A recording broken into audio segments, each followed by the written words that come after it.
بسم الله الرحمن الرحيم إنما يخشى الله من عباده العلماء وقال النبي صلى الله عليه وسلم إن العلماء ورثة الأنبياء وإن الأنبياء لم يورثوا دينارا ولا درهما وإنما ورثوا العلم فمن أخذه أخذ بحظ وافر أو كما قال عليه الصلاة والسلام. محترم علماء کرام اور سامعین کرام، السلام علیکم ورحمۃ اللہ وبرکاتہ. آج میری تقریر کا موضوع دینی مدارس کی اہمیت ہے. سامعین کرام، اسلامی معاشرے میں دینی مدارس کی ضرورت و اہمیت کیا ہے؟ کوئی بھی ہوش مند مسلمان اس سے ناواقف نہیں. انہی مدارس کے ذریعے قرآن و سنت کی تعلیم تعلیم معاشرے کی اصلاح. انہی مدارس کے ذریعے اسلامی معاشرے میں نہ صرف اسلامی اخلاق و خصائل زندہ ہوتے ہیں بلکہ اسلامی علوم و فنون کی ترویج جیسا مبارک عمل بھی انہی مدارس کی وجہ سے معاشرے میں زندہ رہتا ہے. اور یہ بات بھی روزے روشن کی طرح واضح ہے کہ اسلامی علوم و فنون کے سوا اسلامی معاشرے کی قیام کا تصور نہیں کیا جا سکتا.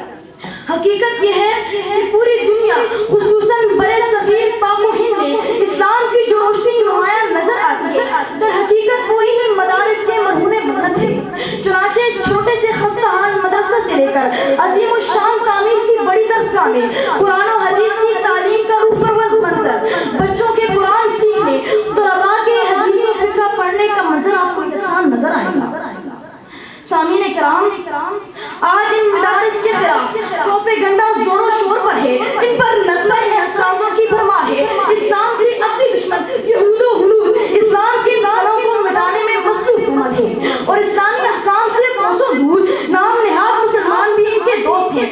آج مدارس نبی کے طلباء مجبور و مظلوم ہیں اور روئے زمین پہ سب سے برگزیدہ ہستیاں اور علماء حق آج مغلوب مغلوب ہیں اور بے جان پابندیوں کی زنجیر میں لیکن میری بات سن لیجیے، ذہن نشین کر لیجیے، میرے اسلام کے کردار اور کارناموں کا مطالعہ کیجیے. تاریخ گواہ ہے جب بھی ربی زمین پہ کفر کا طوفان کھڑا کیا گیا، انگریزوں کی حکمرانیت اور یہود و ہنود کی شیاطینیت کو روا دیا گیا، بدعات اور رسومات کو ہوا دی گئی، کوئی زخرف کی زمین پہ کفر کا طوفان کھڑا کیا گیا تو انہی مدارس کے طلباء اور فضلاء نے ان فتنوں کا ڈٹ کے مقابلہ کیا، انگریزوں کو بھاگنے پہ مجبور کیا، ظلم و جبر کو دفع کیا، اخوت اور بھائی چارگی کو عام کیا اور کل جال حق و زحق الباطل کا سما عیاں کیا جس کی چمک دمک آج مشرق سے مشرق اور شمال سے جنوب تک نظر آتی ہے.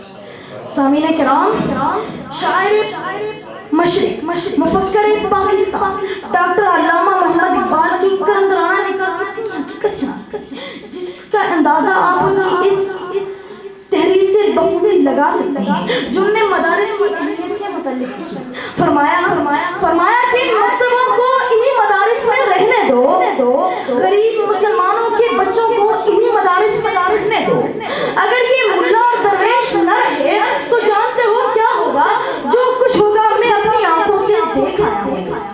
اگر ہندوستانی مسلمانوں کے بچے مدارسوں کے اثر سے محروم ہوں گے تو بالکل اسی طرح جس طرح اندلس میں مسلمانوں کی 800 برس کی حکومت کے باوجود غرناطہ اور قرطبہ کے کھنڈرات کے سوا اسلامی تہذیب کے آثار کا کوئی نقش نہیں نظر آتا، ہندوستان میں بھی آگرہ کے تاج محل اور دلی کے لال قلعہ کے سوا مسلمانوں کی 800 برس کی حکومت کے باوجود اسلامی تہذیب کے آثار کا کوئی نقش نہیں نظر آتا.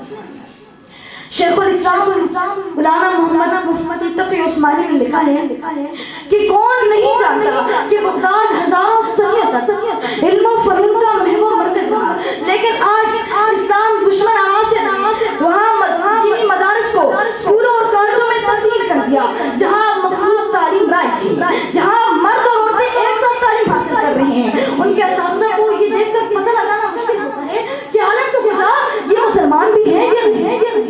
سامعین کرام، میں تو صاف کہتا ہوں کہ اسلامی علوم و فنون سے مسلم معاشرہ کے درمیان ربط و تعلق قائم رکھنے کا واحد ذریعہ یہی مدارس ہیں. مساجد کے لیے مدرسین اور اساتذہ کا فریضہ بھی یہی مدارس انجام دے رہے ہیں.